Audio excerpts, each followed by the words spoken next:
I'm going to burn your relationship to the ground. Good thing you're not coming on the trip, right? Good thing you're not coming on the trip, right? Yeah! Alright, welcome back to another Kanokari reading. So, two things before we start this video. One, this is a reaction, not to be confused with the dubbing. Go back and look at the last video I made. That's a dubbing, this is a reaction. Speaking of which, chapter 190 reaction is pretty much done. I just didn't get to put it out, but this is really easy to make in comparison, so I'm gonna make this reaction first, then put out the chapter 190 dubbing. So you're probably going to have like 2 videos today, so hope you guys enjoy that. And then from then on, please start expecting the dubbings on Thursdays. So those will most likely be the days that I upload the dubbings, because that's when the clean scans of the chapters come out. And now, number 2. I'm gonna give you my theory on this chapter before we actually start the chapter. Why am I doing this? Because Reishi told me I couldn't do it. Yeah, remember the name of the last chapter, Unpredictable? He told me I couldn't do it, so I'm gonna do it. So, with that being said, my theory is this. Chapter starts out with literally everybody panicking. Kibe's like, oh fuck, what's she doing here? Because I'm 90% sure Negami didn't tell him. Kuri's freaking out because what the fuck is Kazuya's ex doing here? Nobody told me this. Ruka freaks out, and that one's gonna be important. I'll come back to that one in a second. And then Shizuru freaks the fuck out because she knows exactly why mommy's here. And then of course, Kazuya's like, well, there goes the bomb. I guess I'm just fucking dead today. And then after that, Shizuru becomes protective of Kazuya because that's their natural instincts for the main 2 characters. They always become protective of each other in moments of danger. But the interesting one is Ruka. I'm betting Ruka's gonna freak the fuck out, and then of course she's gonna get into an argument with Kazuya in the process, but because Chizuru's protective of Kazuya, she's gonna overhear, and thus Chizuru will overhear the truth of the situation, and that the bluff is fake. And then I believe the rooming is gonna be all boys, all girls. Or, you know, it could just be 3 rooms and 3 people, but that would be kind of weird, like to just put Ruka with mommy. So I don't think that's gonna happen. And if you're wondering, how the fuck did I come to this conclusion? It's pretty simple. This is Chizuru's quest for happiness. And so Chizuru needs to know all the details before she goes and jumps to any fucking conclusions. Not to mention, this is not a sad fucking story, and this is pretty much a separation arc in the current moment. So, I don't really feel like I conveyed my point here very well, so let me just elaborate real quick. Chizuru finding out about the bluff by overhearing the truth would be thematically fitting because while attempting to give up on her love, she also wanted to protect it, and her trying to protect it made her follow it. Here, she acts subconsciously. This is a protective instinct. This is something she wants to protect, and therefore, she follows it. And just by moving a tiny step forward, she finds out the truth. What if she communicated? What if she asked? This will make her realize that her bond with Kazuya isn't that weak. It'll make her wake up and realize that by giving into her fear, she was doing exactly the opposite of what she wanted. It's a moment that could make Chizuru not only braver in the future, but also make her realize the fact that instead of facing the problem head on, she ran away without ever knowing, and for a dumb reason at that. One she has heard many times over, and Kazuya has denied many times over, and she would have regretted this choice for the rest of her life. A fitting callback to when Kazuya told her to put her feelings first so she wouldn't regret it later on. I would delve more into it, but that's my main theory. This isn't Kazuya's bluff to disprove, this is Chizuru's fear to overcome. Coming to terms with the fact that she will run away from her happiness at any chance she gets, and that if she's serious about this relationship, she needs to be stronger. Strong enough to take on any danger, strong enough to believe in her significant other even when things tell her otherwise. Ironically, also fitting for the whole situation with mommy, Chizuru already has the ability to be strong. She just needs to accept it. Accept her fear and not let it misguide her. So, yeah, that was intense. Let me stop before I write a whole ass essay on this theory. For now, let's go back to me before I put on my sunglasses. Anyways, I've ranted enough. That is my theory. Reishi, I'm here to be proven wrong. Alright, I don't mind either way. Anywho, I'm pretty sure I predicted at least one thing here, so it's not completely unpredictable. But if I predicted absolutely nothing, well, alright, damn, he got me good. Alright, Reishi. Let's fucking mosey. Mommy joins an already incredibly chaotic trip. This is the worst possible scenario. Yeah. Ah, Grandma Negami, you made it! Oh, sorry to keep you waiting. Mommy Dono. Yeah, this cover is so good. Woo! Mommy looking. Ah! That body shines brighter than any sun. I hope you brought your sunglasses. Did you like my sunglasses? Damn, even Kazuya, you know? Mommy is pretty darn attractive. I do see the appeal. Miyajima Reiji, Chapter 191, The Girlfriend and Paradise, Part 4. Let the chaos begin. Everybody shitting their pants. I called it. I literally called it. Huh? Together. What? Why is Mommy-chan here? We're in Fukushima, aren't we? It's not like we could have walked. And why is she wearing guest clothes? Is she a guest? Is she staying here? I don't want it! Mommy-chan. I knew it. Even Kibe didn't know. Bam! Bam! It's her. His ex-girlfriend. Grandma! This! You must be the Kinoshitas. Nanami-san told me you'd be coming. Oh, much appreciated. Huh? Who's that? My parents are actually acquainted with the manager here. I've been here since yesterday. When I heard Grandma Negami was bringing everybody, I thought I just had to come and say hello. Wait.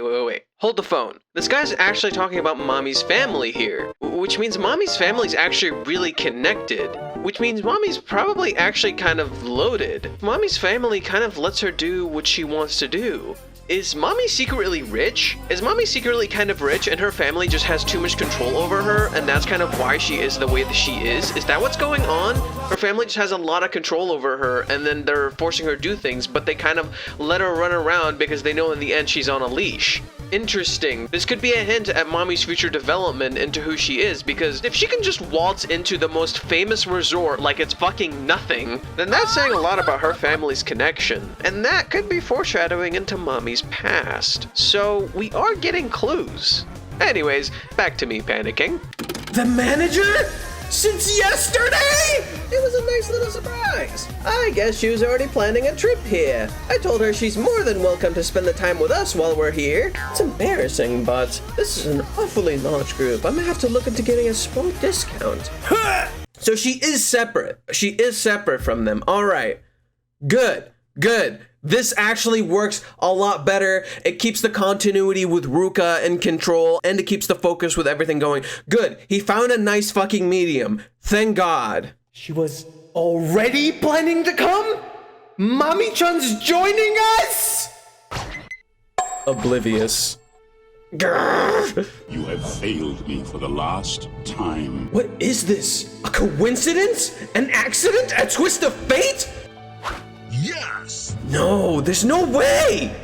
After all, Mommy-chan knows, and we're still in contact. It's not a big leap to think she guessed the rest. Mommy-chan! This is where I die. Alright, have you met Ruka-no? This is Ruka Sarashina. She's a very dear friend of Chizuru-san's. Oh, we've met once before. Oh, is that right? Wow, that's not a happy smile. Mommy's pissed, right? Yeah. Hey. Oh man, this is a pretty dangerous combination. How about that? So you're acquainted. Small world. This trip is one coincidence after another. If you come with me, Kinoshita-sama, you can get you checked in. Oh, of course. I'm so sorry to keep you waiting. Ooh, I'm so excited. Wait, hold on, for real? This is really happening? Mommy-chan's here too? This deal's getting worse all the time. Oh, wait, I'll come too.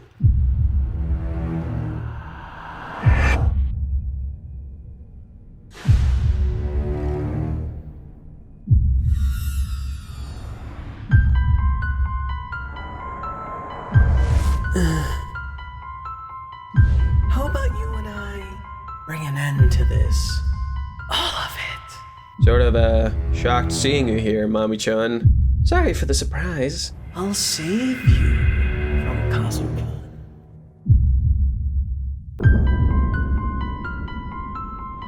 Ooh, I knew it. Okay. Wait. No way. That smile. No. That smile speaks 1,000 words. It looks so genuine. I'm not even kidding. The smile looks so fucking genuine. Oh my god, does she actually have it out for Kazuya? Oh my god. Okay, let's keep reading. Yep, there it is. Chizuru's protective instincts are coming into play. Alright, I'll be right back with the keys. Oh wait, Grandma, what the hell are you even thinking? Why would you go and tell Mommy-chan about Chizuru? He said Chizuru. Actually, he always does when he's around Grandma, but it always puts a smile on my damn face.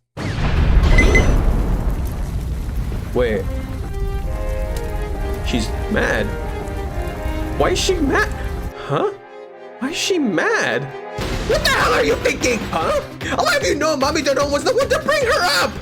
This was after you told me to keep quiet about her. She knew so much about her there wasn't any point in me hiding things.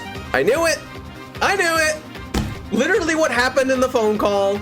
She played her like a damn fiddle.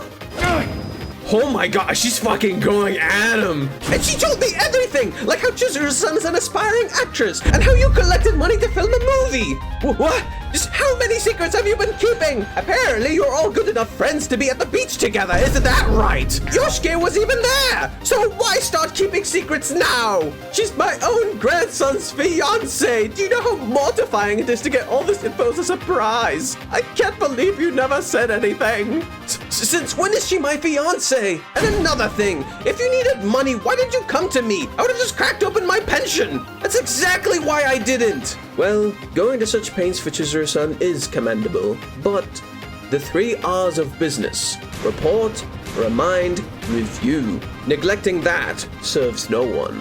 What are you, my boss? I'm ready for you, Kinishita-sama. Oh, I'll be right there. Wow, Mommy's been busy. Mommy's been busy. Everyone's been assuming like her plan's just going down under. She's been busy. No, she's selling herself to Negami. Mommy's been busy. Damn it, this is a mess. My head's spinning. The crowdfunding, the movie, Mommy-chan knew about all of that? So she knows her real name too. Doesn't seem like Kibe knows about Ichinose yet, but Mommy knows way more than I thought. Why is she kept quiet? But there's one thing missing. Rental girlfriends. Grandma didn't say a word about it. So what do I take that as? She doesn't want to spill about that?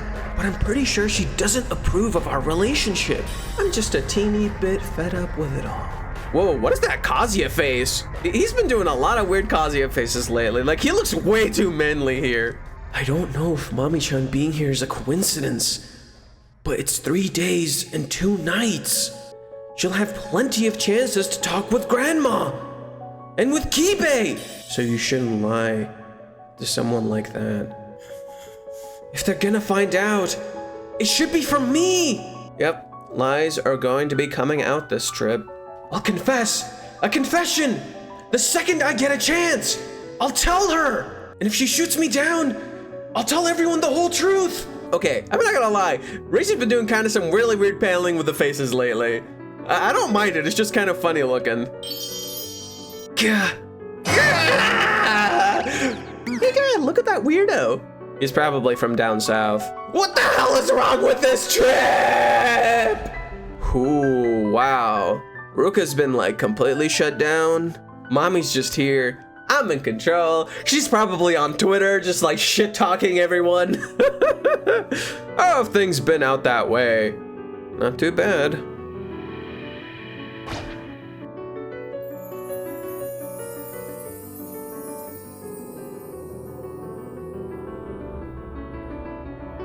Oh.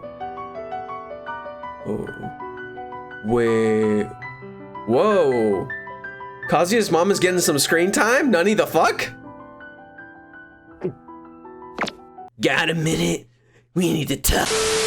Got a minute? We need to talk. That's kind of intense. What is that paneling? Whoa. Let's calm the fuck down, Curry. I'm sensing some pretty dangerous fucking energy right now. Huh? All right, I have your room keys here. Much appreciated. I have a room for a family of 3, a room for 2 men, and a room for 1 woman. And A shared room for a man and a woman, is that all correct? All sorts of players are making all sorts of big moves. And Grandma, what's with those sleeping arrangements? Next time, a trip to the bathroom. And that's where it ends. Fuck me. But hey, wow, she went with the express ride. What a monster. Megami, calm the fuck down. Yo, look at her fucking face. Oh, yeah. Okay, so I was off. I feel like I predicted a bit too far ahead. And Kazuya's just gone. Where the fuck is Kazuya? So I'd say I predicted a few things, specifically the panic and all that shit. But everything else is kind of wrong, huh? Alright, so it was semi-unpredictable. And then the rooming. I think the rooming is the most interesting. I didn't think she would go with that. And there was also the surprise of Mommy like being here on her own. Like Mommy has her own connections. And you can tell her and Grandma Negami have had a lot of secret talking that we were not aware of, which is really interesting because that's one of the things the series is really good at, is specifically selling the idea that we don't know everything about these characters, and these characters are full of nuance, so each thing we introduce to varies and changes. And I really find, I think one of the panels that really got me is the absolutely genuine smile from Mommy. The smile is like, I love how it's done too. Like the smile looks so genuine, but there's like this little drifting blackness near her, and it's only her face that's highlighted. The whole thing just feels ominous and creepy, but something about that smile is so genuine, and it almost feels like she's actually convinced that that's the truth, because look at how she looks at Kazuya. Like, look at that. And then when she turns to Chizuru, she stands there quietly, almost surprised, because Chizuru knows her true intent. And it's like she has this like connection with Chizuru, which is really interesting to think about, because the connection that Mommy has with Chizuru is very much akin to kinship. And the thing is that's kind of what Chizuru has with Grandma Negami, which I find also very fascinating, because her and Grandma Negami have like a true kinship, in that Grandma Negami understands that Chizuru is a strong woman who has had to go through a lot on her own, and so that's why she connects with her, while Mommy is kind of stuck in her own mind, going kind of backwards. And that's the kind of kinship she's essentially formed, quote unquote. We don't even know if she actually thinks that way with Chizuru. For all we know, she could actually just be playing Chizuru. But there's a great deal of genuineness that I see in that face. It's so strange. Like, I'm not gonna lie, this smile is way too genuine for what's been going on, because it almost tells me that Mommy kind of believes what she said. And you know, it's really interesting. In the same way that Ruka is a contrast to Chizuru and the struggles that she goes through, in that Chizuru understands others' pains and tries to be supportive of them in that pain, while Ruka throws people under the bus in order to get what she wants, not understanding others' pain. Mommy is, in her own right, an interesting contrast to Kazuya, in that she's essentially doing what Kazuya is doing, except she's doing it with actual negative intent. Mommy says that Kazuya's actions are bothering her, that Kazuya is lying to his family, he's lying to everyone around him, and he's dragging everyone through the mud. But she's doing the same thing. She's lying to his entire family, she's forcing others to play her games, and unlike Kazuya, she's doing it intentionally. Kazuya lies to keep balance and make sure each person kind of gets their own happy ending, in some weird attempt to keep them from biting each other's heads off. As per his namesake, harmony under the tree. While Mommy is doing it to get control, because she feels like she's being controlled, or at least that's what she's letting on, even though she knows Kazuya is harmless. This deliberate attempt by Reiji to mirror yet contrast their actions further highlights how Mommy is very much going backwards, Kazuya is moving forward. By forcing the information out without permission, she thinks she's exposing the lies, when in reality she's sharing info Kazuya purposefully chose not to share so he would not hurt his family. And there are many circumstances like that all over the place, which also makes me think that maybe Negami kinda may already know, but maybe she doesn't. I'm not really sure. I'm still sticking with the whole idea that Negami's kinda gullible. But see, the point here is Mommy's openness in all of this is meant to be her saying, I'm better because I'm not lying. thinking I'm just avoiding the necessary info when in reality, she's clearly digging Kazuya's grave. It's these little contradictions all over Mami's actions and words, among a few other things, that make me think there's a little more than she's letting on.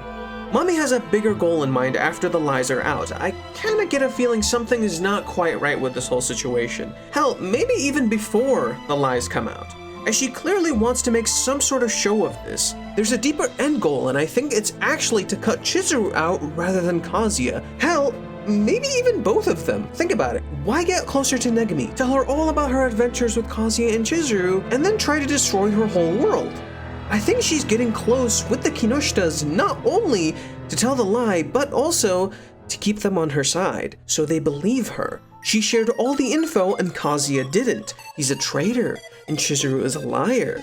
She could of course spin it and say exactly what she said, being to throw Kazuya under the bus, but I can definitely see Mami trying to flip this on Chizuru in the end. There's no way she's on Chizuru's side. She clearly gaslighted and lied the whole time, and I think even Chizuru's completely aware of this. Chizuru's aware of the fact that Mami's lying through her fucking teeth. Something is off about this whole situation. There's clearly a deeper intent than just to get the lies out. There's an interesting level of spite. And at the same time, it's interesting seeing Mami in this whole situation, as in the beginning, Mami actually kind of had friends. Sure, maybe they weren't friends, but she had friends. But as the series progresses, you start to see Mami more and more alone. There's less people around her. She's clearly not doing anything except for Kazuya. It's like the obsession is essentially taking over her, and it's twisting and turning into something else. It's turning into a negative feeling. And you can see this all throughout the series up until the point to when she interacts with Ruka and the karaoke job that Kazuya works at. That's when things kind of start to change, to where her image of Kazuya, the way she looks at Kazuya, seems more negative. It seems to kind of tilt into more of a dangerous perspective. And then that's when we start seeing all those like really scary faces where she does the black eyes of doom and just looks at Kazuya.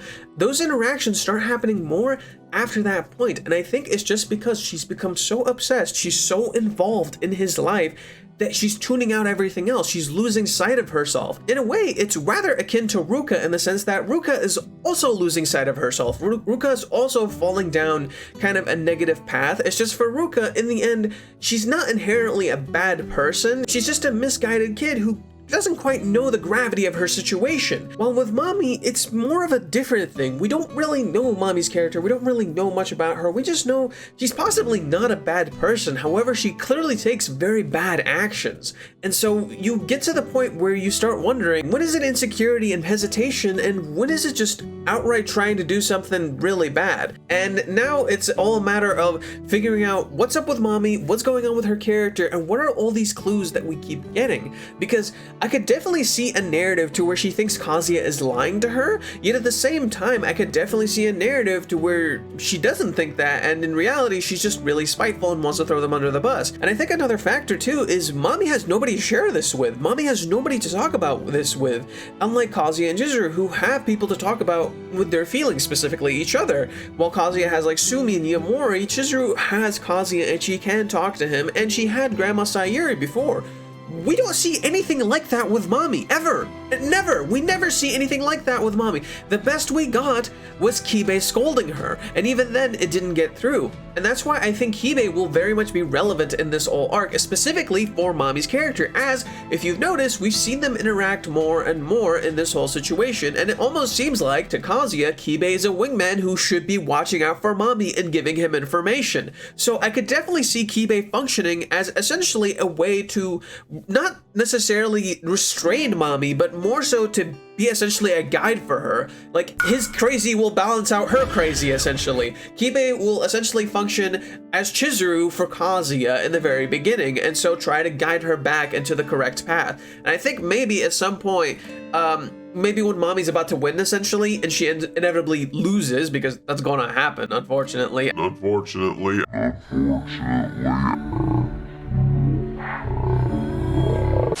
I could see Mami like practically just about to win, and things like go awry, things go horribly, and then either she loses or something positive does end up coming out of the situation regardless of her intent. And I can see Kibe after trying to essentially try to guide her, get her on the right path. Maybe he fails, maybe he succeeds. Either way, it eventually would lead to essentially a Mommy arc where we know more about Mommy and what's going on with her character, as there's been a lot of setup that has not really been explored. And I can definitely see Kibe functioning as that, as essentially a sort of guidance for Mommy, as you know, they would make an interesting pair, specifically in that Mommy's observant, yet she overthinks things and she overanalyzes and she goes too far with her emotions and she has no one to open up to, while Kibe is oblivious but has the mind of a detective and surprisingly rather clever, and at the same time he's very emotionally aware and can be very supportive to other people. As we have seen many times with him and Kazi, he understands other people's emotions and thus he tries to support them, but he will lecture you when you're going down the wrong path. Very much what Mommy needs right now. He set Kazuya straight, he needs to set Mommy straight now too. So I could definitely see that being some sort of interaction. And for Kuri and Ruka, it's almost a similar situation. You could definitely see Ruka learning from her mistakes and seeing that Kuri is essentially a person who not only could probably make her feel something, but also someone she misjudged, someone she hurt. And sure, it might not jump straight into dating. Hell, I don't think that would really make much sense, but I could definitely see it forming into a friendship that eventually, after many chapters, transitions into dating. That would be a cute thing to see by the end of this arc. And again, I'm jumping like really far ahead. These are like endgame predictions for this arc, as this arc is gonna be long as fuck. This arc is gonna like go to chapter 200 range. I'm betting it right now. This arc is gonna be long AF. It's not gonna just end as quickly as most of these other arcs, because just from this pacing alone in this chapter, it's a long one. It's gonna take a while. Trust me. Especially considering Reiji's like fleshing out every little detail. Like, he's giving time for the events to play out slowly and effectively. He's building up the tension. He's building up the suspense with the characters. There's a lot of moving pieces, and I think that's really like helping this, like especially with the pacing. I think this arc is getting the right amount of attention that it deserves, especially considering how much is at stake here. It sounds like the lies are gonna be coming out here, and I could definitely see at the end Kazuya essentially taking the blame for everything, as in that sense that, oh, this is totally my fault. I ended up doing this, because that's been foreshadowed over and over and over and over again, in that Kazuya essentially always says, I will take the blame for this. It's my fault. I did this. And so in the end, I could definitely see Kazuya essentially taking the blame for all of this. And right as things escalate and they go down the worst possible path, Shizuru comes into play and everything flips on its head.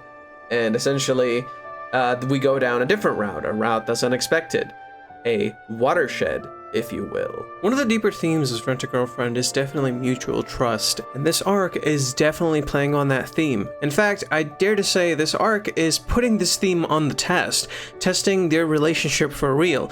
And so I can definitely see when a confession does inevitably happen, when either of them talks, it'll be a moment of mutual understanding, where they both look at each other with trust. Hence the cover of Centimeter. So I can definitely see it being a moment where Kazuya is brave and Chizuru is also brave. It's a moment where they open their feelings for real and they both connect on a bridge, a mutual understanding. You know, in the end, Chizuru could confess, and maybe Kazuya could confess, or maybe they both know each other's feelings, and I think there's no real way of predicting it. However, we can definitely know that by the end of it, by the time that the relationship does start, they have some level of mutual understanding, and that will be a powerful moment to see. That is a powerful moment that we can definitely look forward to. So yeah, I think that's definitely what this arc is leading towards, is it has the theme of mutual trust being present regardless of the fact that they may be apart, yet at the same time it's building towards that trust being a real concept for them to understand, and this is all exacerbated by the rental client situation. It's making them doubt themselves. You see this in Kazuya and how he doubts his relationship with Chizuru due to his self-esteem, but also due to the fact that they have a rental relationship. This also applies to Chizuru. Chizuru naturally thinks that maybe there could be something going on with Ruka because of the fact that Ruka is technically his actual girlfriend. And so Chizuru herself is just Mizuhara, the rental. Therefore, they can't possibly have that kind of relationship. Kazuya can't actually fall in love with her. He would be stupid to. And so naturally, it plays into her fears and into her insecurities. And the very same with Kazuya. But if that's removed, everything changes. Everything about their whole situation changes. they can communicate. It will allow them to build that trust, so they can trust each other's words, so they can trust that nothing is going on. They can trust that everything they say to each other is true and not restricted because of some client rental relationship. This is a turn that will change everything. And so, with the rental agreement being removed, being taken out of the picture, this will remove a barrier that has stopped them from communicating properly, and thus open the gate to true and proper trust. That is why I say this arc is going to be a happy one rather than a negative one, a watershed, if you will, a change in the narrative, a change in how things will definitely be playing out from here on forward. Because with the rental system being taken out of the picture, they can communicate, they can understand each other's feelings, they can remove all the doubts that are present in their relationship. And that's why I think the line that Kazuya says from last chapter, while ominous as all fucking hell, is meant to be a mislead. It is designed as a red herring. It's designed to scare you, when in reality, that's not necessarily how things will be playing out. So, next chapter, what I could definitely see happening is Kuri and Ruka have a conversation in the bathroom. Kuri eventually gets Ruka triggered or something along those lines, and she either spills the beans or says something that can be very, very misleading, because again, Kazuya is missing at the end of this chapter. We see Kazuya see them, run into them, something along those lines, and Kazuya ends up having to defuse the situation. Upon defusing the situation, he either has to reprimand Ruka or explain to Kuri what's going on with the situation, and in the process he will tell either Kuri that nothing's going on with Ruka, or Ruka that nothing's going on with her. And what would happen? Because Chizuru is worried about Kazuya and she's worried about the situation, and she said they would do this together, she would follow him. Upon following him, she would hear the truth. She would hear that there is nothing going on between Ruka and Kazuya, and or at the very least, she'll hear that Kazuya wants to be done with Ruka and wants to break up with her, which would give her the indication that everything Ruka said was a bluff. That is definitely how I see next chapter for going. Considering the whole situation with Ruka and Chizuru and Kazuya having their own room, you know what I'm gonna end up seeing? It's kind of obvious. Ruka and Kazuya are gonna switch rooms. That's exactly what's gonna happen. Kazuya is gonna end up in the room with Ruka all on his own, and then Chizuru and Ruka will have their own room, and that's how it's essentially going to be playing out. So Ruka doesn't lose her absolute shit, and in the process, Kazuya gets to kind of be in his own room. Unfortunately, in his own time. Singles, baby, singles life. Oh yeah, and so I could definitely see interesting interactions happening between Chizuru and Ruka in that type of scenario. I could definitely see like Kazuya visiting them or something along those lines, and just a lot of cute shit that could definitely start seeing happening in between those events. And I could definitely see Chizuru being okay with swapping rooms with Ruka because she knows nothing would go on with Kazuya, or she could maybe be the one to tell him let's do this idea, or you know, something along those lines. Because in the end, I definitely see Kazuya trying to avoid the explosion that is Ruka, and so being okay with swapping rooms so he doesn't end up with Ruka alone, as Ruka would definitely try to spill the beans in some way, shape, or form, or just lose it if she's just staying on her own in her own room. So that's definitely how I see next chapter going. Basically, the bluff getting destroyed, set up for Kuri and Ruka to have their dynamic essentially be explored, and then of course the rooming. And then from there, we may, if we're lucky, we may transition into some of the activities they'll be doing, like going to the pool. But I feel like with the pacing of this arc, it's been a lot of like setup and build up and slowly progress here and there, as this is a big arc. I think the pacing and the build up for this is very smart, because when shit does inevitably hit the fan, all the setup and build-up is there. We might also get clues of what's going on with Kazuya's mom, Harumi. We might get a little bit of clues of what she's up to. I feel like Negami saying in this chapter that Chizuru is Kazuya's fiance is probably a clue of where this is going. Not to mention the whole theme of marriage in this whole resort. So I could definitely see that being like a reoccurring thing of something that will come back in some way, shape, or form, but it won't be like present the whole time. It'll either be like a back thing where it's foreboding like mommy, where it'll come up eventually, or it'll be like a different thing where it'll just pop up randomly. I don't fucking know. It'll just come up as a gag maybe, but from the way it's being presented, it doesn't feel like a gag. It really doesn't feel like a gag from the way it's being presented. It's very like, whoa, shit's going on right now, what the fuck? That was the kind of feeling it gave me. And then I think with Curry, I don't think he's panicked per se. I think he just wants to know what's going on because I'm 90% sure he thinks Kazuya is lying. He thinks something is up with the situation, wants to know what's up, and in the process, it'll definitely create an interesting dynamic between Curry and Ruka to where Curry will try to maybe see what's going on with Ruka. He may even end up asking Kazuya a similar thing that Kazuya said to him when he first met Ruka with Curry, where Kazuya asks him, how were you able to approach a flower in its peak? Something I could definitely see Curry asking Kazuya, mirroring of their characters, since Curry is actually rather similar to Kazuya and is, again, very easily misjudged like Kazuya is. A lot of people don't know much about Curry, so naturally they misjudge him and they think he's a dumb fucking idiot because he showed off his girlfriend, very much akin to how Kazuya showed off his girlfriend the first time. I'm just saying. So there are parallels between the characters, and it could actually set up for Ruka to realize the dramatic irony in her character, essentially, and what she's doing. So this is kind of what I've had to say for now. Thank you for watching. I've been Fade. I hope you guys enjoyed. Remember, subscribe, hit the like button, hit the bell icon to keep up with the uploads, and I will see you guys next time. I've been Fade, and remember, let's mosey.